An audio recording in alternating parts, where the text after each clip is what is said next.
Bon, c'est un grand jour, hein. Ah oui. Très beau projet. L'inauguration d'un échangeur autoroutier comme celui de Luynes-Sartoise près du Mans par Vinci Autoroute en avril 2021, c'est l'occasion pour l'État et les élus locaux de réaffirmer leur intérêt pour les infrastructures routières et autoroutières, jugées plus que jamais stratégiques pour les territoires.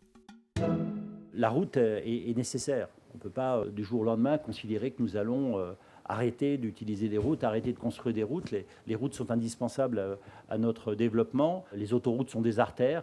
Elles irriguent les territoires très loin. Elles sont utilisées pour différents usages, pour les vacanciers et les touristes, pour les routiers, tous ceux qui l'utilisent dans le cadre de leur activité professionnelle, et elles sont indispensables. Pour de nombreux élus, et notamment la présidente de la région des Pays de la Loire, ceux qui prennent pour cible la voiture font fausse route.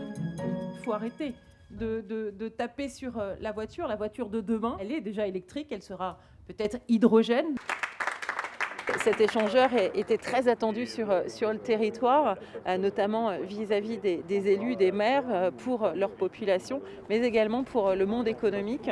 C'est un enjeu d'attractivité et de développement. Quand vous savez qu'il y en a 9 habitants sur 10 qui utilisent leur voiture, tout le monde n'a pas la chance d'avoir une gare ou un arrêt de tram au pied de chez lui. Donc c'est important aussi aujourd'hui d'investir sur les routes, signe d'attractivité et de développement d'un territoire.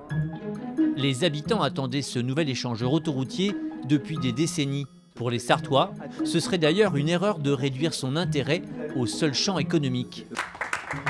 À travers l'échangeur que nous inaugurons aujourd'hui, c'est une volonté d'aménagement du territoire qui va au-delà de l'aspect économique, puisqu'elle présente aussi un intérêt sur le plan touristique, avec Luynes-Sartoise qui rattache le Perche sartois, qui est prisé par un certain nombre de résidents secondaires. Et puis il y a aussi des besoins de revitaliser un certain nombre de communes qui se trouvent situées à proximité de l'échangeur. Et souvent, quand on entend les élus souhaiter garder leurs écoles, pour garder des écoles, il faut aussi des nouveaux habitants. Et on se rend compte, par expérience dans le passé, que ça favorise l'installation de nouveaux habitants et de nouveaux arrivants.